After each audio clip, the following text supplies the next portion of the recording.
को पढ़ रहे हैं जी। वैसे तो हमें चैप्टर 2 पर इतना टाइम नहीं लगाना चाहिए, और लेकिन क्योंकि आप लोगों की इकोनॉमिक्स की अभी बिल्कुल बेस नहीं है, आप लोग इकोनॉमिक्स एग्जाम्प्ट वाले बच्चे आए हुए हैं, तो शायद हमें कहीं थोड़ा सा टाइम इन्वेस्ट करना पड़ रहा है। हमने देखना शुरू किया था कि किस तरह से हमने क्या कुछ पढ़ना है। 2 एनालिसिस हमने करने हैं, internal analysis and external analysis. दोनों एनालिसिस करने के लिए हमें कुछ बेसिक इकोनॉमिक्स, पॉलिटिक्स, आईटी और इस तरह के टूल्स रिक्वायर्ड हैं जिनको हम अंडरस्टैंड कर सकते हो, जिनके हम फेवरेबल और अनफेवरेबल इफेक्ट देख सकते हो बिजनेस के ऊपर, जिसे हम अपॉर्चुनिटीज और थ्रेट भी बोल रहे हैं।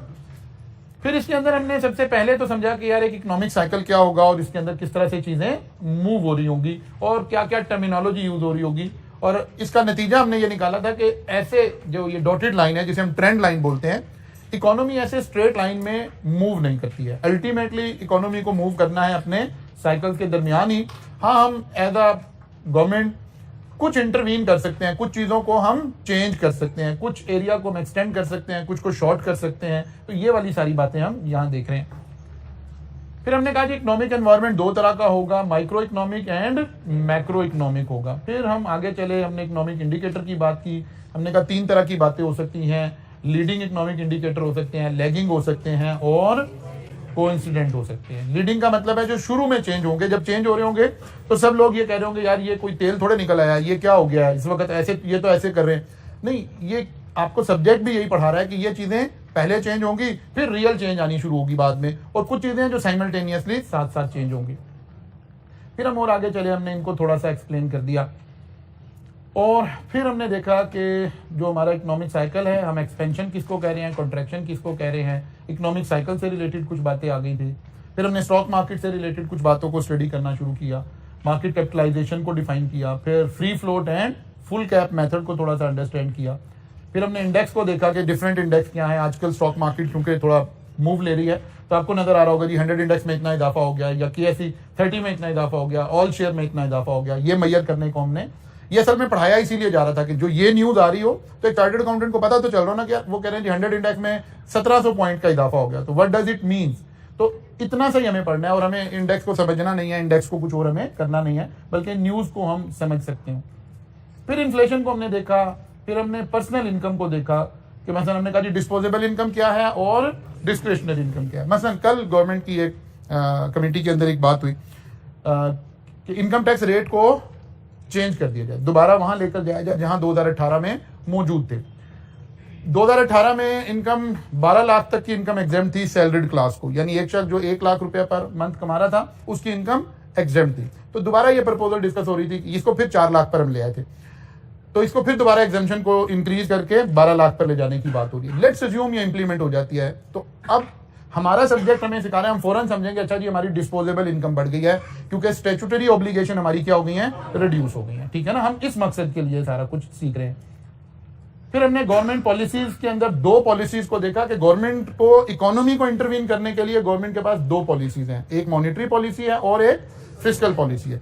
मॉनेटरी पॉलिसी से हम क्या करते हैं, इकोनॉमी में जो सर्कुलेशन ऑफ मनी है उसको कंट्रोल करते हैं। 3 टूल्स हमारे पास हैं, या इंटरेस्ट रेट बढ़ा दें, या वो जो है लेंडिंग का उसको चेंज कर दें, या रिजर्व की रिक्वायरमेंट को चेंज कर दें। और फिस्कल पॉलिसी का मतलब है कि हम गवर्नमेंट का या तो टैक्सेशन में इंटरवीन करें, टैक्स बढ़ा दें या कम कर दें, या गवर्नमेंट की स्पेंडिंग में इंटरवीन करें, स्पेंडिंग ज्यादा करें या कम करें, या बोरिंग में इंटरवीन करें। यहां भी 3 हमारे पास ऑप्शन नजर आ रही है, मोटी मोटी बातें हो रही हैं ऑब्वियसली, वहां भी 3 ऑप्शन हमारे पास नजर आ रहे हैं। इनमें से कोई काम किया जा रहा होगा तो हम अपनी आंसर स्क्रिप्ट में लिखना चाह रहे होंगे कि थ्रू फिस्कल पॉलिसी ये काम हुआ है। उनमें से कोई काम हो रहा होगा तो हम अपनी आंसर शीट में लिखना चाह रहे होंगे कि थ्रू मॉनेटरी पॉलिसी ये हुआ है। हमें बस इतनी अंडरस्टैंडिंग इन सारी चीजों की रिक्वायर्ड है। फिर मॉनेटरी पॉलिसी के थ्रेट्स क्या थे और ये सारा कुछ क्या था, ये भी हमने लास्ट टाइम कर लिया था। इंटरेस्ट रेट, इसको भी हमने लास्ट टाइम कर लिया। अनएम्प्लॉयमेंट पर कल हम पहुंच गए थे, ठीक है ना। इफेक्ट ऑफ अनएम्प्लॉयमेंट, ये भी कर लिया था, नहीं किया था। Unemployment effect on business. अच्छा जी, अनएम्प्लॉयमेंट क्या शो कर रही होगी जब हम एनालिसिस कर रहे होंगे किसी जगह पर। आज एक छोटा सा क्वेश्चन भी टेकअप करते हैं कि कैसे हम चीजों को देखा करेंगे। कॉजेज क्या हो सकती हैं, economy is not making full use of worker, यानी जब अनएम्प्लॉयमेंट है तो इसका क्या मतलब है कि economy full use of worker नहीं कर रहे, लोग ज्यादा अवेलेबल हैं, हम काम कम लोगों से करवा रहे हैं। Economy will not grow as quickly as it could be. जाहिर है सब लोग अगर काम नहीं कर रहे हैं, सब लोग अगर जॉब पर नहीं लगे हुए हैं, तो हम इकोनॉमी में वो ग्रोथ नहीं ला रहे हैं जो आ सकती थी। थ्रेट्स क्या क्रिएट हो रहे हैं? Due to unemployment. Household will have less income which lower spending. अगर घर के 5 अफराद हैं, 2 लोग जॉब पर हैं, 3 लोग जॉब नहीं कर रहे, तो ओवरऑल घर को एक यूनिट समझें, तो इनकम घर की रिड्यूस हुई। इनकम रिड्यूस हुई तो क्या रिड्यूस हो रहा होगा? स्पेंडिंग रिड्यूस हो रही होगी ऑब्वियसली। तो इसका मतलब है वो वाले बिजनेसेस जहां हमने ये पैसा खर्च करना था, उनके लिए अनएम्प्लॉयमेंट क्या बन गया है? थ्रेट बन गया। People might stop buying imported goods. हम एज्यूम करें कि इंपोर्टेड गुड्स जो हैं वो महंगी हैं और लोकल गुड्स सस्ती हैं। सम टाइम इसके अदरवाइज भी हो जाता है, ठीक है ना। तो लेकिन यहां अजम्पशन ये है कि उन बिजनेसेस के लिए ये थ्रेट क्रिएट हो रहा है जो ब्रांड सेल कर रहे हैं, इंपोर्टेड चीजें सेल कर रहे हैं, अच्छी क्वालिटी की प्रोडक्ट्स प्रोवाइड कर रहे हैं, और मुल्क में अनएम्प्लॉयमेंट बढ़ रही है। इसका मतलब है लोगों की बाइंग पावर रिड्यूस हो रही है, तो लोग इन चीजों को बाय करना कम करेंगे, लोकल प्रोडक्ट्स के ऊपर स्विच हो रहे होंगे। तो इस तरह के कुछ हम थ्रेट्स आइडेंटिफाई कर सकते हो, 1 2 दैट्स इट। अपॉर्चुनिटीज किसकी बात हो रही है? नहीं, बिजनेस की नहीं हो रही। किसकी बात हो रही है? इंपोर्टर की बात हो रही है। जो इंपोर्टेड चीजें सेल कर रहा है उसके लिए थ्रेट आ रहा है, ठीक है ना। मैं इंपोर्टेड चीज इंपोर्ट कर रहा था, मैं इंपोर्टेड ड्रिंक्स इंपोर्ट कर रहा था, बेवरेजेस इंपोर्ट कर रहा था, और बहुत सारी चीजें, मेरे लिए थ्रेट है, ये उसका जिक्र हो रहा है। People might stop buying imported good, import वाले बिजनेस का हो रहा है। अपॉर्चुनिटीज किसके लिए क्रिएट हो रही है? यहां वो बात नजर भी आ जाएगी। Consumer would swap to cheaper alternative. इसका मतलब है लोकल इंडस्ट्री ऊपर आ जाएगी। आप जरा किसी ग्रोसरी स्टोर पर जाइए, जब से हमारी डॉलर की पैरिटी चेंज हुई थी, जाहिर है डॉलर ऊपर चला गया। डॉलर ऊपर जाने की वजह से हमारी इंपोर्ट की कॉस्ट इंक्रीज हो गई। फिर बड़े अच्छे तरीके से जो पीटीआई की गवर्नमेंट थी, इन्होंने इंपोर्ट्स को कर्टेल करने की कोशिश की कि इंपोर्ट थोड़ी सी डिस्करेज हो। उसके इफेक्ट्स नजर आएंगे आपको। मसलन आप चॉकलेट टाइप की चीज़ें लेने के लिए ज़रा ग्रोसरी स्टोर में जाइए, तो आपको बहुत सारे लोकल ब्रांड नजर आने शुरू हो गए अब पिछले 1 साल 1.5 साल के अंदर, जो कि प्रीवियसली नहीं होते थे। बिकॉज वो चीज़ें महंगी हुई, लोकल उनके लिए जो है वो अपॉर्चुनिटी क्रिएट हो गई। इसी तरह से आप केचप्स और बारबेक्यू सॉस, हॉट सॉस और इनकी शेल्फ पे जाइए, ये एक्सेप्शनली महंगी हुई ये चीज़ें, इंपोर्ट ड्यूटीज के ऊपर ज़्यादा लगाई गई कर्टेल करने के लिए। तो आप देखिएगा आपको लोकल ब्रांड्स में ये सारी चीज़ें नजर आना शुरू हो गई एकदम से, जो कि प्रीवियसली 1.5-2 साल पहले नजर नहीं आती थी। अब असल में एनालिसिस ये हो रहा है कि क्या मैं किसी इंपोर्टेड बारबेक्यू सॉस के बिजनेस वाले के लिए बात कर रहा हूं तो थ्रेट क्रिएट हो रहा है, और अगर मैं किसी लोकल उसके लिए बात कर रहा हूं तो उसके लिए अपॉर्चुनिटी क्रिएट हो रही है। तो असल में हर वक्त यही तो होना है कि एक के लिए अपॉर्चुनिटी क्रिएट होगी तो दूसरे के लिए थ्रेट क्रिएट होगा। People might prefer to buy locally produce goods. Ji,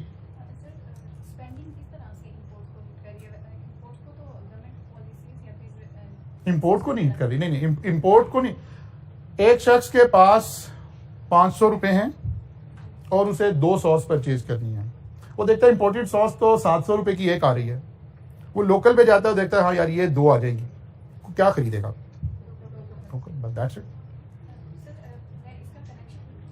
connection यही ना, परचेजिंग पावर, स्पेंडिंग, मेरे स्पेंड करने की पावर, मेरी बाइंग पावर, आप ऐसे कह दीजिए।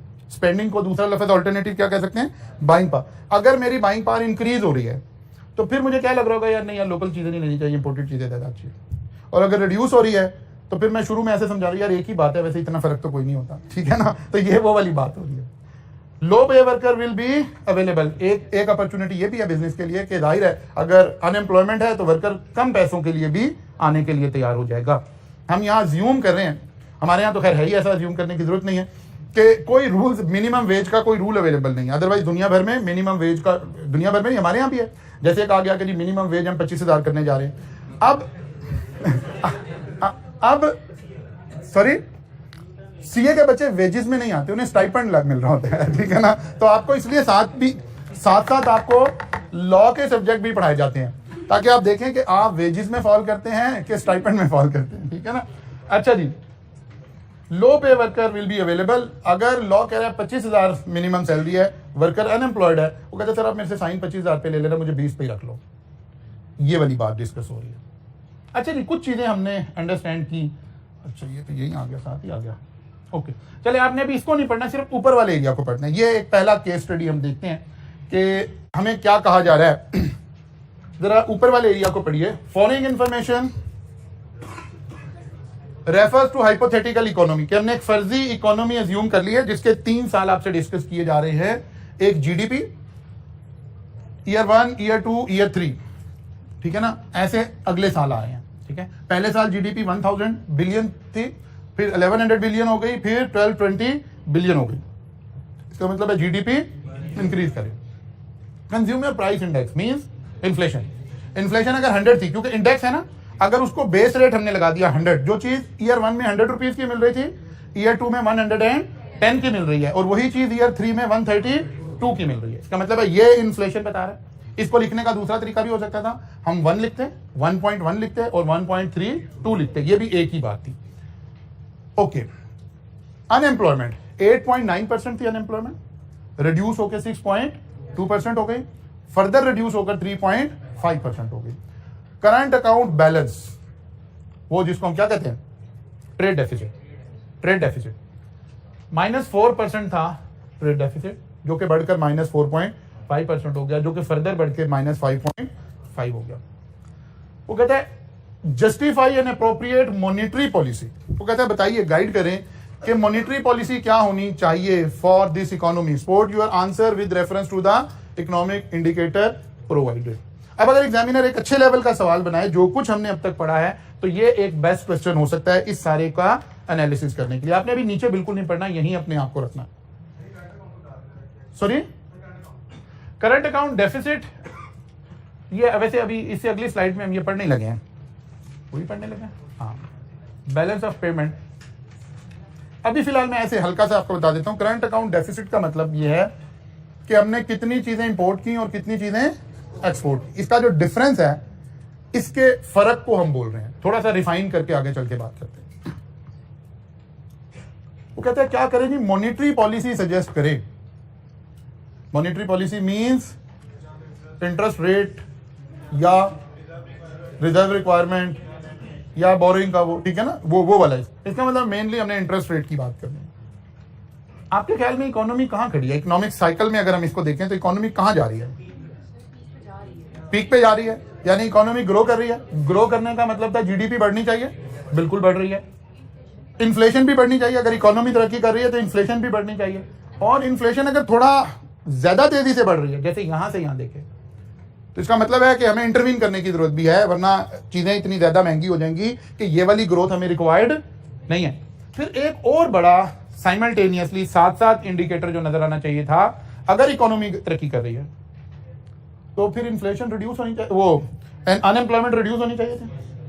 अगर जीडीपी इंक्रीज हो रहा है, डोमेस्टिक प्रोडक्शन इंक्रीज हो रही है, इकोनॉमी ग्रोथ में है, तो फिर एम्प्लॉयमेंट की अपॉर्चुनिटीज क्रिएट होनी चाहिए, वो भी यहां से कंफर्म हो रही है। अनएम्प्लॉयमेंट भी देखिए ड्रास्टिकली नीचे जाती जा रही है। यहां ये इंडिकेटर बजाहिर हमें नेगेटिव नजर आ रहा है, बजाहिर हमें नेगेटिव नजर आ रहा है, लेकिन इसको भी जब हम इंटरप्रेट करेंगे तो पता चलेगा नहीं ये बिल्कुल ठीक हो रहा है। हर वक्त करंट अकाउंट डेफिसिट बुरी चीज नहीं है, और करंट अकाउंट सरप्लस में चला गया, ये कोई बहुत अच्छी बात नहीं है।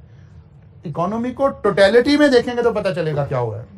मसलन हम कह रहे हैं जी हमने करंट अकाउंट डेफिसिट कंट्रोल कर दिया जी, तो बधाई लग रहा है यार, क्या बात है, जबरदस्त काम हो गया। करंट, ये इसको समझने के लिए ऐसे समझिए कि ये एक घर को एज अ यूनिट ले लीजिए। करंट अकाउंट डेफिसिट का मतलब है घर की इनकम कितनी थी और एक्सपेंसेस कितने थे, इसका जो डिफरेंस है वो डेफिसिट है, और जो बचत है वो सरप्लस है।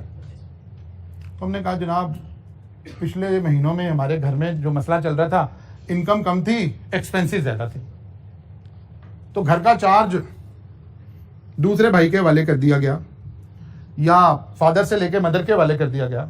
मैं औरतें ज्यादा बैठी हैं इस वजह से कह रहा हूँ, उनके वाले कर दिया गया, वरना ये अदरवाइज भी हो सकता था, ठीक है ना, कि मदर से लेकर फादर। और उन्होंने कहा देखो जी मैंने घर का निजाम संभाला है, अब एक्सपेंसेस कम हैं और पैसे बच रहे हैं। क्या ये फौरन से हम इतनी सी बात को देख के डिसाइड करें कि ठीक हो गया, घर के खराब हो गया? नहीं, देखना पड़ेगा कहां कर्टेल किया आपने।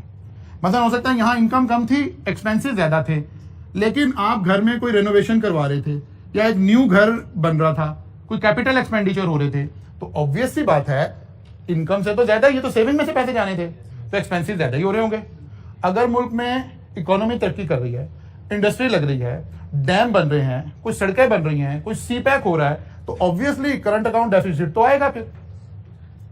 तो करंट अकाउंट डेफिसिट को देखने के लिए हमें काउंटर चीजों को साथ देखना चाहिए कि हमने देखा कि भाई करंट अकाउंट डेफिसिट तो इंक्रीज हो रहा है। अब देखना इंक्रीज होने के साथ क्या डोमेस्टिक प्रोडक्शन भी बढ़ रही है, बढ़ रही है। इसका मतलब है ये इंपोर्ट का प्रेशर है। जो चीजें हम बना रहे हैं उसमें जो चीजें इंपोर्ट हो रही हैं, प्लांट आ रहा होगा, मशीनरी आ रही होगी, रॉ मटेरियल आ रहा होगा, उसकी वजह से ऐसा है। ठीक है ना, आइसोलेट करके नहीं देखा जा सकता कि आप कहें जी सारा घर के ये सारे काम बंद कर दें, आपने कहा जी लो जी हम सरप्लस में आ गए, तो क्या ये तरक्की हुई है? तो ये तो तरक्की नहीं हुई है। इसका मतलब है इकोनॉमी को टोटलिटी में देखना पड़ेगा।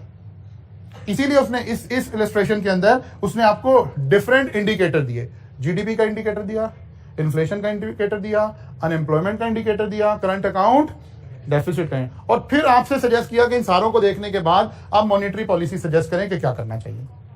अब क्योंकि हमें नजर आ रहा है कि इन्फ्लेशन काफी ज्यादा हो गई, तेजी से बढ़ रही है, अनएम्प्लॉयमेंट रीजनेबली नीचे चली गई है, जीडीपी भी बढ़ रही है और डेफिसिट भी इंक्रीज हो रहा है, ये शो कर रहा है कि हम अपनी पीक पर खड़े हैं, हमें इंटरवीन करना चाहिए, इंटरेस्ट रेट को थोड़ा बढ़ाना चाहिए। कम करेंगे तो और काम खराब हो जाएगा। अब इंटरेस्ट रेट को थोड़ा हमें बढ़ाना चाहिए ताकि मनी सप्लाई थोड़ी रिड्यूस हो। जब मनी सप्लाई रिड्यूस होगी तो क्या होगा? स्पेंडिंग कम होगी, स्पेंडिंग कम होगी तो जीडीपी थोड़ी सी नीचे आएगी, इन्फ्लेशन भी नीचे आएगी। ठीक है ना, ऐसे इंटरवीन कर रहा होगा स्टेट बैंक, ऐसे सोच रहा होगा स्टेट बैंक। अब हमें वर्ड्स कैसे लिखने हैं, इसका आंसर कैसे देना है, तो जरा देखिए। Economy is experiencing growth above the ideal rate as indicated by increasing high inflation, rapidly following unemployment and increase in current account deficit. वो कह रहे जब इन तीन चीजों को हम देख रहे हैं ना, तो हमें पता चल रहा है कि इकोनॉमी क्या कर रही है, ग्रोथ में जा रही है और रैपिड ग्रोथ में जा रही है। The increase in interest rate will reduce एग्रेटेड demand, एकदम से जो बढ़ी हुई डिमांड है उसको थोड़ा सा एक दफा कंट्रोल करेगी। Decreasing output hand slowing employment growth, this will also decrease inflationary pressure. Slower the growth will also reduce demand for import and stabilize the cyclical part of the current account deficit. वो कह रहे जब भी आप तरक्की का आगाज करेंगे ना, जब भी करेंगे तो एकदम से कुछ लोग होंगे कहेंगे देखो जी इतना डेफिसिट आ गया। नहीं, वो कह रहे आगाज तो यहीं से होगा। जाहिर पहले आप कर्जे लेंगे, इंपोर्ट चीजें करेंगे, चीजें मुल्क में आएंगी तो फौरन सबसे पहला इफेक्ट कहां पड़ेगा? करंट अकाउंट बैलेंस पर पड़ रहा होगा। ऐसे हम इस सारे को कलेक्टिवली देखकर अंदाजा लगा पाएंगे कि हमें क्या करना चाहिए। क्लियर होगी बात जी? तो अभी तक के सारे इंडिकेटर इस तरह से भी इस्तेमाल हो सकते हैं एग्जाम में। ग्रोथ जी, जब बेसिकली होगा क्या, जब ग्रोथ इकोनॉमी में रिड्यूस होगी तो इंपोर्ट हम अज्यूम क्या करेंगे, इंपोर्ट किन चीजों की हो रही है? रॉ मटेरियल की, प्लांट की, मशीनरी की। तो जब कंजम्पशन रिड्यूस होगी तो इंपोर्ट भी रिड्यूस होंगे, उस इंपैक्ट का जिक्र आ रहा है जी। जी आउटपुट का यही मतलब है ना, जब आप इंटरेस्ट रेट बढ़ाएंगे तो क्या होगा, चीजें महंगी हो जाएंगी, डिमांड रिड्यूस हो जाएगी तो सप्लाई भी रिड्यूस करेंगे। ठीक है ना, डिमांड रिड्यूस होगी तो सप्लाई भी रिड्यूस हो जाएगी।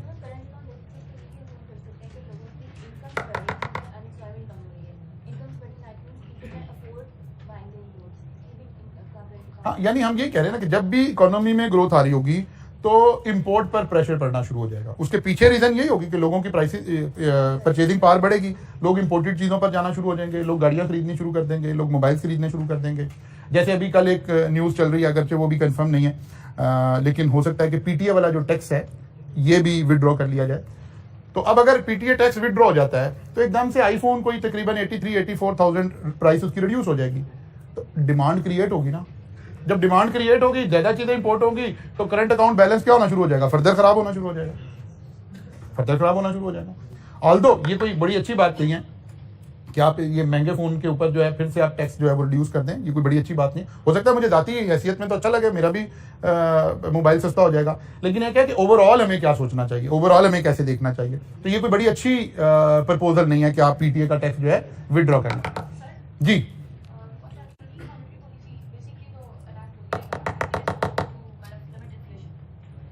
बेटा बस कर दें।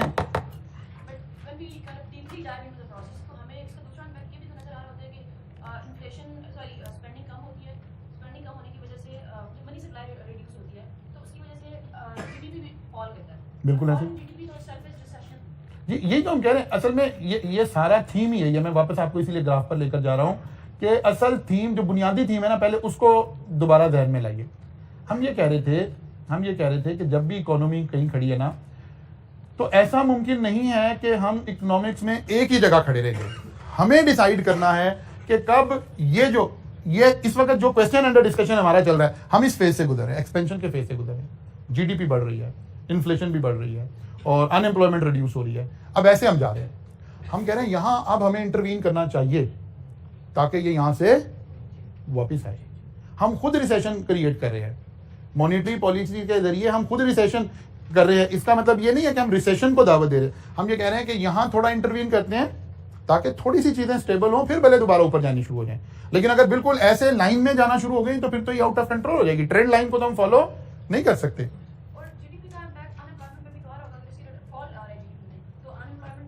जी बढ़ेगी, यही तो हम कह रहे हैं कि असल में हर वक्त गवर्नमेंट को बड़े मुश्किल फैसले करने हैं। यानी मेरे एक काम करने से एक चीज ठीक होगी, दूसरी साथ ही खराब हो रही होगी। जैसे वो एक बड़ा मजाक उड़ाया लोगों ने उसका, शहबाज गिल की एक स्टेटमेंट, जब ये इन दिनों की नहीं, इससे पहले जब उसने इन्फ्लेशन को जस्टिफाई करने की कोशिश की, एक बड़ा अजीब से स्टाइल में उसने एक बात कर दी जो कि क्योंकि पब्लिक नहीं समझती, तो उसको बड़ा मजाक बनाते रहे नून लीग वाले बड़े दिनों तक।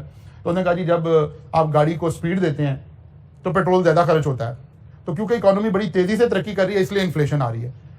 वो कह तो ठीक रहा है, मतलब एज ए इकोनॉमिक प्रिंसिपल तो हम भी यही पढ़ रहे हैं कि अगर इकोनॉमी तरक्की कर रही होगी, जीडीपी बढ़ रहा होगा, अनएम्प्लॉयमेंट रिड्यूस हो रही होगी, तो ऑब्वियसली इन्फ्लेशन भी आ रही होगी। लेकिन बेस्ट फिट क्या है, इन्फ्लेशन कहां रखनी है, कितनी होनी चाहिए? ये 4% पे रखें, 5 पे रखें या 18-20 पे ले लें, प्रॉब्लम यहां पर है। अब जब भी गवर्नमेंट ने इंटरवीन, एक है कंट्रोल के जरिए प्राइसेस को कंट्रोल किया जाए, एक है लोग पैसा बना रहे हैं due to weak management of the our country, एक है नेचुरल डिमांड एंड सप्लाई की वजह से प्राइसेस बढ़ रही हैं, उसको हम इंटरवीन करने की कोशिश कर रहे हैं। किसके जरिए से? मॉनेटरी पॉलिसी के जरिए से। जी जारी होगी। इन्फ्लेशन अगर बढ़ रही है तो नहीं हो सकने की बात हो रही है ना। नहीं, बेस्ट फिट देखना पड़ेगा हमें, इसी तरह देखना पड़ेगा जैसे इस एग्जांपल को देख रहे हैं ना, जैसे हम इसी तरह देखना पड़ेगा कि कहां इंटरवीन करें। मसलन मैं यहां से फिर एक्सप्लेन करता हूं, मसलन ईयर 2 पर स्टेट बैंक की हो रही है मीटिंग, हो रही है मॉनेटरी पॉलिसी के हिसाब से। रजा बाकर साहब मीटिंग कर रहे हैं, वो देख रहे हैं यार जीडीपी बढ़ी है अभी कितने परसेंट, 10%। प्राइस कितनी बढ़ी है, 10%। अनएम्प्लॉयमेंट रिड्यूस हुई है, डेफिसिट बढ़ा है। वो कहते ठीक है यार अभी सही है, सही जा रहा, जाने दें। इंटरवीन नहीं किया। हर 3 महीने के बाद गवर्नमेंट अपना मॉनेटरी पॉलिसी की मीटिंग करती है, वो इसी तरह फैक्टर्स को देख रही होती है, ठीक है ना।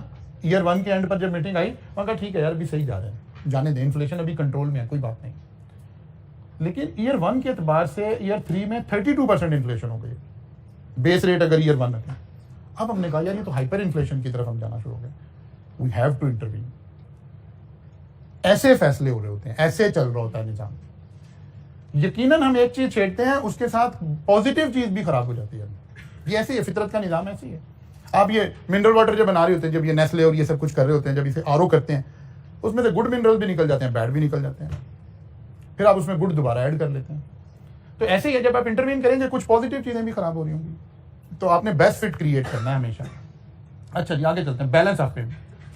बैलेंस ऑफ पेमेंट हम किसको कह रहे हैं? Balance of payment measure the financial transaction made between, यानी 2 कंट्रीज के दरमियान में, या ऐसे कहिए ग्लोबल चीजों को मेजर करने का एक तरीका है। बैलेंस ऑफ पेमेंट का मतलब है हमने total export in terms of dollar कितनी की है, फर्ज करें हम कहते हैं जी 20 बिलियंस की हमने, टोटल इंपोर्ट कितनी की, पता चला जी 30 बिलियंस की। तो हमने कहा यार बैलेंस ऑफ पेमेंट खराब हो गया, माइनस में चला गया, इंपोर्ट ज्यादा है, एक्सपोर्ट कम है। अब फिर इसके साथ जुड़े हुए बहुत सारी बातें हैं कि इकोनॉमी जाहिर है आइसोलेट होके नहीं चल रही होती। अब हम चाहते हैं अच्छा यार ये अगर हो रहा है, मसलन हमारी एक्सपोर्ट जो है, ऐसे देखिए हमारी एक्सपोर्ट कितनी है जी, फर्ज कर लें कोई भी एक फिगर, एक्सपोर्ट हम कहते हैं जी 30 बिलियंस की है और इंपोर्ट जो है वो 50 बिलियन की है। हमने कहा जी 20 बिलियन का क्या आ रहा है, डेफिसिट आ रहा है, ट्रेड बैलेंस हमारा नेगेटिव आ रहा है। हमें क्या करना चाहिए? एक्सपोर्ट बढ़ानी चाहिए। एक तरीका एक्सपोर्ट बढ़ानी चाहिए। एक्सपोर्ट बढ़ाने के लिए कई सारे फैक्टर हैं। पहली बात है, क्या कोई सरप्लस चीज अवेलेबल है जिसे एक्सपोर्ट करें? सबसे पहले तो सोचना पड़ेगा ना। खाली कहते हैं जी एक्सपोर्ट बढ़ाने जा रहे हैं, भाई क्या बढ़ाने जा रहे हैं? मुल्क में तो हर चीज शॉर्ट है पहले आपको, तो क्या चीज एक्सपोर्ट करेंगे? देखना पड़ेगा कि सरप्लस में हमारे पास चीज है क्या। हमने कहा जी फलां चीज हम एक्सपोर्ट कर सकते हैं। फिर देखना पड़ेगा क्या बिजली अवेलेबल है, क्या बाकी चीजें अवेलेबल हैं, बना पाएंगे? हमने कहा हाँ जी बना पाएंगे। फिर लगा अच्छा यार ये तो हम इंटरनेशनल मार्केट में कम्पीट ही नहीं कर पा रहे हैं, वो तो चाइना हमारे से सस्ता बेच रहा है, श्रीलंका नहीं बांग्लादेश कहते हैं, श्रीलंका का तो बेचारे का बुरा हाल हो गया, तो बांग्लादेश इससे सस्ता बेच रहा है। अब हमारे पास फिर एज ए मॉनिटरी पॉलिसी ने कहा अच्छा यार एक्सपोर्ट बढ़ानी है तो हम अपने डॉलर का, अपनी करेंसी को वीक कर देते हैं, करेंसी की पैरिटी चेंज करते हैं। आप एज्यूम करें पहले डॉलर फर्ज किया 150 रुपए का था, आप एक चीज कोई $1 की एक्सपोर्ट कर रहे थे तो बिजनेसमैन को 150 रुपए की बिक रही थी, उसने देखा यार ये इतने की बेचकर तो मुझे कोई फायदा नहीं हो रहा। अब जब क्योंकि अब मुकाबला इंटरनेशनल मार्केट से है, वो कहता नहीं मैं तो $1.25 की दूंगा आपको, तो बांग्लादेश वाला कहता नहीं नहीं भैया मेरे से 90 सेंट्स की ले लें। अब यहां स्टेट बैंक फंस जाता है, आकर सोचना शुरू करता है क्या करें। वो कहते हैं यार हम अपनी करेंसी वीक करते हैं। इसीलिए जब भी करेंसी वीक हो रही हो तो एक आर्गुमेंट उसकी फेवर में ये होता है कि हम एक्सपोर्ट बढ़ाने के लिए ऐसा करें। फर्ज किया जी हमने डॉलर कर दिया 190 रुपए का, अब यही बंदा $1 की चीज कोट कर रहा है, अब इसको 190 रुपए आ रहे हैं, ये कहता हाँ यार ये वाइबल है, अब ये रेट अपना नीचे करके एक्सपोर्ट करनी शुरू कर रहा है। हमें बज़ाहिर फीलिंग आई कि हमारी एक्सपोर्ट बढ़ गई, हमने इस चीज को इग्नोर कर दिया कि एक्सपोर्ट कम थी, इंपोर्ट ज्यादा थी। ये सारी भी तो 190 के हिसाब से जाना शुरू हो गई। इसका मतलब है जो हमारा डेफिसिट था ये तो फर्दर इंक्रीज हो गया। तो जब हम ये आर्गुमेंट दे रहे होते हैं कि भाई हम एक्सपोर्ट बढ़ाने के लिए डॉलर को बढ़ा रहे हैं या अपनी करेंसी वीक कर रहे हैं, तो हमें पहले देखना चाहिए कि हम नेट इंपोर्टर हैं या एक्सपोर्टर हैं, हम ज्यादा चीजें इंपोर्ट करते हैं या एक्सपोर्ट करते हैं। प्लस जो चीजें हम एक्सपोर्ट करते हैं उसके अंदर भी बहुत ज्यादा मिक्स हमारा इंपोर्ट का ही है। मतलब यहां तो मैंने आपको थ्योरेटिकली साबित कर दिया कि 190 की चीज बिक रही है, लेकिन फर्ज कर लें ये कोई ऐसी चीज थी, लाइक अब चलें हम उसे $5 कर देते हैं प्राइस को, ये शर्ट थी, गारमेंट था। अब गारमेंट में जितनी डाइज और जितने केमिकल इस्तेमाल हो रहे हैं ये सब इंपोर्टेड है। तो एक तरफ तो मैंने सोचा कि चलो प्राइस बढ़ जाएगी, दूसरी तरफ मेरी कॉस्ट ऑफ बिजनेस भी बढ़ जाएगी। फिर सबसे बड़ा इंग्रेडिएंट हम ऑयल इंपोर्ट कर रहे हैं, ऑयल महंगा हो जाएगा, ऑयल महंगा होगा बिजली महंगी हो जाएगी। डायरेक्टली जब हम डीजल यूज कर रहे हैं सही वाला डीजल, तो वो तो मेरा मतलब है जिसका ऑक्टेन लेवल ठीक हो ईरान वाला डीजल नहीं, मैं ये कहना चाहता हूँ, गलत मतलब ले रहे हैं मेरी बातों। तो वो हमारी कॉस्ट वहां से भी इंक्रीज हो गई। अगेन आप देखें हम उसी सर्कल में खड़े हुए हैं, हम एक चीज को ठीक करने की कोशिश करेंगे, साथ ही कोई दूसरी डिस्टर्ब हो रही होगी। तो ये जो लोग बैठे हुए हैं, अगर इंटेलिजेंट लोग बैठे हुए हैं, इनका काम सिर्फ एक है, ये बेस्ट फिट ढूंढेंगे इन हालात में बेहतर क्या है, ठीक है ना। तो बैलेंस ऑफ पेमेंट भी एक ऐसा ही इशू है कि जब हम इसे ठीक करने की कोशिश करते हैं तो अलाइड चीजें इसके साथ ही अफेक्ट हो रही होती हैं। तो डेफिसिट से क्या मुराद है? इंपोर्ट ज्यादा एक्सपोर्ट कम, ठीक है ना। Deficit, country imports more goods services and capital then its export, must borrow from other countries to pay for import. मतलब हमने $1000 इंपोर्ट वो एक्सपोर्ट किया, $1000 हमारे हाथ में है, $1500 हमने इंपोर्ट कर लिए, तो ये $500 हम कहां से देंगे? फिर बोरो करेंगे, फिर IMF आ जाएगा, फिर वर्ल्ड बैंक आ जाएगा। तो ये वही वाली बात यहां लिखी हुई है। इन short term fuels economic growth, वो कहते हैं लेकिन शॉर्ट टर्म में इसका फायदा होगा हमें, इकोनॉमी थोड़ा सा ग्रोथ में आएगी एक मरतबा। In long term it will have to go into debt to pay consumption. Ultimately क्या हो रहा होगा, आप जनाब कर्जे ले लेकर और ये चीजें कंजम्पशन में लेकर जा रहे होंगे। अगर फिर आप वो हमारे चैप्टर 1 में आएगा, जब हम वहां पढ़ेंगे, चैप्टर 1 हमने इसीलिए छोड़ा था कि उसको ज्यादा ही वो पॉलिटिकल हो जाएगा, ना होते होते भी ये चैप्टर हर वक्त पॉलिटिक्स की तरफ ही जा रहा होता है भाग भाग के, कुछ हमारा अपना मिजाज भी ऐसे ठीक है ना। तो मसलन जनरल मुशर्रफ के दौर में हमारा पहला टिल्ट गया। मसलन अगर जनरल मुशर्रफ का दौर यानी 1998 में आई थी, उसने 99 में जब मार्शल लगाया, 99 से पहले अगर आप कभी मुल्क से बाहर जाते थे, मसलन आप सऊदी अरब गए, दुबई गए, किसी भी दुनिया के मुल्क में गए और वापस पाकिस्तान आते थे, तो आपको एक बड़ा डिफरेंस नजर आता था कि यार दुनिया कहाँ खड़ी है, हम कहाँ खड़े हैं। मुशर्रफ दौर आया, 9/11 हो गया, पैसा काफ़ी सारा आ गया, डॉलर उसने कंट्रोल रखा हुआ था, हालात इंटरनेशनली ऐसे थे कि हमारे मुल्क में पैसे की रेल पेल हो गई, बहरहाल प्रॉपर्टी बड़ी ऊपर चली गई, कई सारी रीज़न थी उसकी। लेकिन नेट चल क्या हुआ, इंपोर्टेड चीज़ें आना शुरू हो गई, बड़े ब्रांड्स आना शुरू हो गए, बड़ी गाड़ियाँ आना शुरू हो गई, बड़ा सब कुछ आना शुरू हो गया। तो जो एक गैप था ना वो बड़ा हद तक फिल हो गया। आज अगर आप दुबई जाएं तो दुबई की बिल्डिंग्स को छोड़कर जो चीज़ दुबई में अवेलेबल है वो पाकिस्तान में भी अवेलेबल है। आपकी पॉकेट में पैसे होने चाहिए, लेकिन उससे पहले ऐसा नहीं था, बिकॉज हमने इंपोर्ट्स अपनी कर्टेल की हुई थी। आप चले जाइए, फ्रूट से लेके मतलब पानी तक जो है वो फ्रांस का अवेलेबल है आपके मुल्क के अंदर। आप लोकल पानी नहीं पीना चाहते, आप फ्रांस का पीना चाहते हैं, फ्रांस का पीना। मिल्क, दुनिया के हम बड़े मिल्क प्रोड्यूसर हैं, लेकिन अगर आप इंपोर्टेड मिल्क यूज करना चाहते हैं आप उस पर चले जाइए। हमने अपनी इकोनॉमी को कंजम्पशन बेस कर दिया, हमने अपना इंपोर्ट बिल बहुत ज्यादा बढ़ा लिया। अब एक्सपोर्ट है नहीं है, अब हम वो लोन ले लेकर इकोनॉमी को चला रहे हैं। यहां हम फिलहाल फंसे हुए हैं इस वक्त। अच्छा, दूसरी तरफ से करेक्शन कर दें, यहां कर दें सरप्लस, कंजम्पशन की जगह करते हैं सरप्लस। सरप्लस हम किसे कह रहे हैं जी? Country export more good services and capital then its import. Export ज्यादा है और इंपोर्ट कम है। Country provide enough capital to pay for all domestic production. भाई हम कमा रहे हैं, अब आप कंट्री को ऐसे समझें जैसे इंडिविजुअल घर का यूनिट है। अगर एक शख्स की कमाई अच्छी है, फिर वो स्पेंडिंग कर रहा है, फिर वो खर्च कर रहा है, तो कोई प्रॉब्लम नहीं है। प्रॉब्लम तो वहां है कि कमाई आपकी है नहीं और आप खर्च कर रहे हैं। अब आप इंपोर्टेड चीजें ले रहे हैं, लेकिन आप एक्सपोर्ट ज्यादा है, आप बिल्कुल लीजिए, कोई खास उससे फर्क नहीं पड़ रहा। Surplus boost economic growth in short term, reversal हो गया। In long term it become too dependent on export, यानी जब सारा कुछ हम स्विच कर जाएंगे, एक्सपोर्ट पर कर जाएंगे, और हम ये फील कर रहे हैं कि यार हम अफोर्ड भी करते हैं, तो लोकल इंडस्ट्री आपकी बंद होना शुरू हो जाएगी, तबाह होना शुरू हो जाएगी, खत्म होना शुरू हो जाएगी। और एक वक्त आएगा कि फिर आपके पास वो इंडस्ट्री एग्जिस्ट भी नहीं करती होगी। ठीक है ना?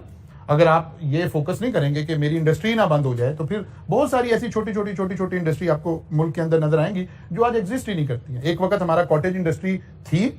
मैं एक छोटी सी एग्जांपल से मैं आपको एक्सप्लेन करता हूँ। ये जो बच्चों के लिए बैलून्स जो बनते हैं, एक वक्त था हमारी कॉटेज इंडस्ट्री में बैलून्स पाकिस्तान में बन रहे थे। अभी एक बिल्कुल छोटी सी इंडस्ट्री है। चाइना ने क्या किया, उसने जिस रॉ मटेरियल से, जिस स्क्रैप से बैलून बनते हैं, उसने ये हमारे कंट्री से इंपोर्ट करना शुरू कर दिया। अल्टीमेटली हमारी कॉटेज इंडस्ट्री को रॉ मटेरियल मिलना बंद हो गया। आज हम बिल्कुल जीरो बैलून मैन्युफैक्चर कर रहे हैं पाकिस्तान में। एक छोटा सा इवेंट, एक छोटा सा बैलून भी अगर आपको खरीदना है तो वो आपकी इंपोर्ट बिल से ही आ रहा है। इस तरह बहुत सारी इंडस्ट्री है जिसका रॉ मटेरियल आप अगर नहीं देखेंगे, अपनी इंडस्ट्री बंद, इसको हम कह रहे हैं, फिर हम सारे के सारे क्या हो जाएगा, इंपोर्टेड चीजें आएंगी, उसके ऊपर ही डिपेंडेंट होंगे। बाद दफा कोई भी कंट्री किसी एक चीज पे डिपेंडेंट हो जाए तो जब उस सेक्टर का रिसेशन आता है तो वो सबसे ज्यादा हिट हो जाती है। ये उधर जब आप फाइनेंस के पोर्शन में पढ़ेंगे, एक टर्म इस्तेमाल करेंगे हेजिंग। ठीक है, कि हमने बिजनेस में, कंट्री में, इकोनॉमी में हेजिंग करनी होती है। हेजिंग का मतलब होता है, एक टेक्निकल, एक बड़ी बुकिश एग्जांपल से समझाने की कोशिश करता हूं। एक शख्स, ये फाइनेंस की किताबों में एग्जांपल आपको नजर आएगी कि एक शख्स आइसक्रीम सेल करता है। जिस दिन बारिश हो जाती है, कोई तूफान आ जाता है, तो उसकी सेल नहीं होती, लोग घरों से नहीं निकलते, बारिश हो रही है, लोग आइसक्रीम नहीं खाना पसंद कर रहे। वो शायद उस वक्त ऐसे होगा, ठीक है, आजकल तो लोग आइसक्रीम बारिश में भी खा रहे होते हैं। तो वो कहते हैं कि जी बारिश हुई तो उस दिन उसकी सेल बहुत कम हो जाती है। उसको ख्याल आया कि यार मैं ऐसा क्या करूं कि जिस दिन बारिश हो उस दिन मेरी कोई और चीज सेल होनी शुरू हो जाए। तो उसने कहा जी, उसने साथ अम्ब्रेला सेल करनी शुरू कर दी। ठीक है, या अगर हम पाकिस्तानी कल्चर में बात करें तो साथ पकोड़े या समोसे रख लें। ठीक है ना? तो अगर आइसक्रीम नहीं बिकेगी तो पकोड़े बिकेंगे। ठीक है ना? इसको हम हैजिंग कहते हैं, कि ताकि एक चीज के ऊपर हमारी डिपेंडेंस ना हो। बल्कि एक अच्छी हैजिंग ये होती है कि जो एक एरिया का रिसेशन आए तो दूसरे का बूम चल रहा हो। जैसे अभी हमने कहा कि अगर आइसक्रीम नहीं बिक रही तो पकोड़े बिक रहे हैं, हमने दो अपोजिटली लिंक चीजों को सिलेक्ट कर लिया। ठीक है ना? ये हैजिंग हमारे स्टूडेंट को समझ आई नहीं आई, हमारे फाइनेंस पढ़ने वालों को भी और पढ़ाने वालों को भी समझ आई कि नहीं आई, हमारे सियासतदानों को समझ आ गई। वो एक घर में 3 आदमी होते हैं, एक पीटीए में चला जाता है, एक पीपल पार्टी में चला जाता है, एक नून लीग में चला जाता है। वो कहता है जो भी होगा, जिसकी भी हुकूमत आएगी, हमारे घर में हुकूमत मौजूद रहेगी, चाहे वो असद उमर हो, उसका भाई, ठीक है ना, कोई भी हो। ये हैजिंग सबसे अच्छी हमारे सियासतदानों ने कर रखी है। अच्छा जी,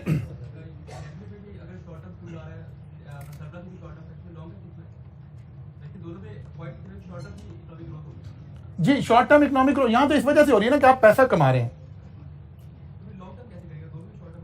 दोनों में शॉर्ट टर्म का बेनिफिट ही होगा। क्या डेफिसिट आ रहा है, उसमें भी हमें थोड़ा सा, क्योंकि आप चीजों को इंपोर्ट कर रहे हैं, और वहां से कंजम्पशन आ रही है, वहां से चीजें रूट होकर शॉर्ट टर्म में बेनिफिट हो, लॉन्ग टर्म देखें दोनों में। उधर कर्जे लेने पड़ गए, फंस गए।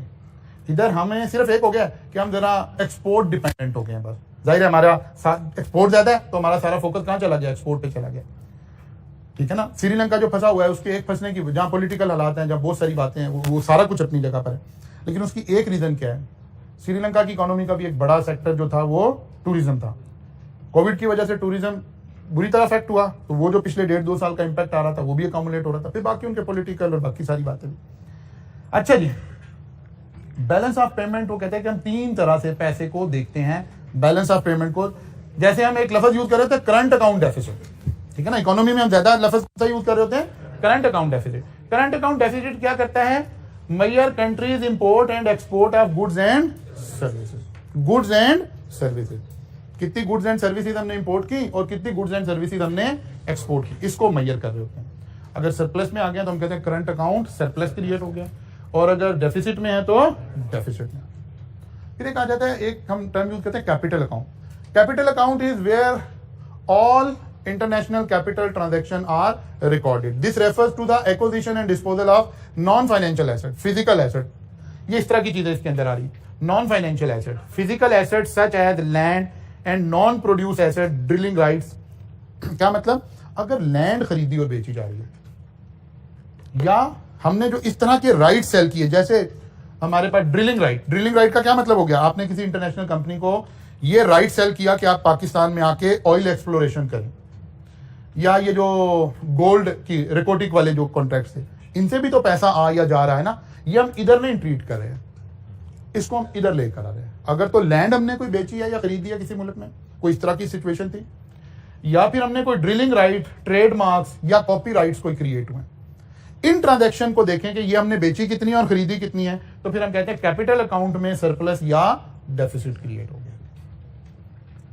Financial account, the financial account international monetary flows related to investment in business, real estate, bond, stocks and documents.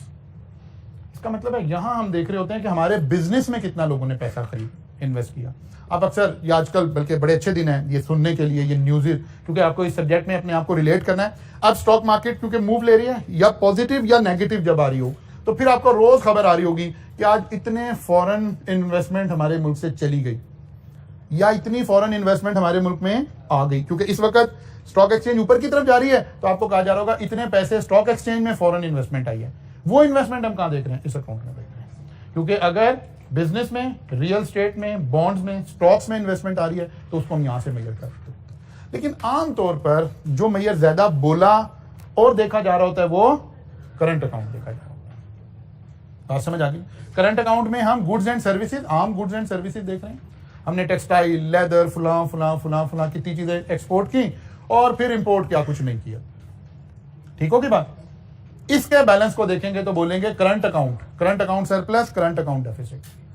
और अगर हमने non financial asset, drilling right, trademark, copyright, इस तरह के हेड्स में कोई चीजें एक्सपोर्ट की या इंपोर्ट की, इसके बैलेंस को देखेंगे तो हम कहेंगे कैपिटल अकाउंट में ये हो रहा है।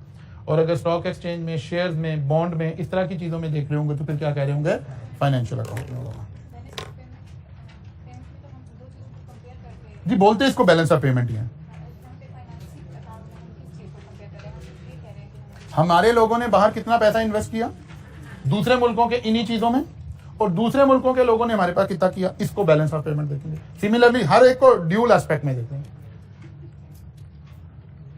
अच्छा जी, बस हो गई जी, कहानी खत्म हो गई है। ये चैप्टर आपका कंप्लीट हो गया। हमने थोड़ा सा एक्सटेंडेड टाइम इस पे इसलिए भी लगाया है कि थोड़ा सा आपने इस सब्जेक्ट में नए आए हैं आप लोग, थोड़ा सा इकोनॉमिक्स नहीं पढ़ी हुई है। तो इंशाल्लाह चैप्टर 3 का आगाज करेंगे जी। नेक्स्ट वीक में आएंगे तो चैप्टर 3 का आगाज करेंगे, और नेक्स्ट वीक में चैप्टर 2 का टेस्ट हो रहा होगा। इस वीक असल में हम जो हमारा जो टेस्टिंग सिस्टम काम करता है ना, वो 6 लेक्चर के बाद करता था। 2 वीक के हम करते हैं ना, तो वहां 12 लेक्चर हो चुके होते थे। अब क्योंकि हम स्प्लिट करके पढ़ रहे हैं, तो इस वीक कोई टेस्ट नहीं होगा, अगले वीक से अब आपका टेस्ट शुरू होगा। ठीक है ना, यानी नेक्स्ट वीक में आएंगे तो आपका चैप्टर 2 का टेस्ट हो रहा होगा जी। हाँ, इसको पढ़ें, बस काफी हो गया, इसको फिर डिस्कस कर लेंगे। अगर ज़रूरत पड़ेगी तो फिर डिस्कस करें।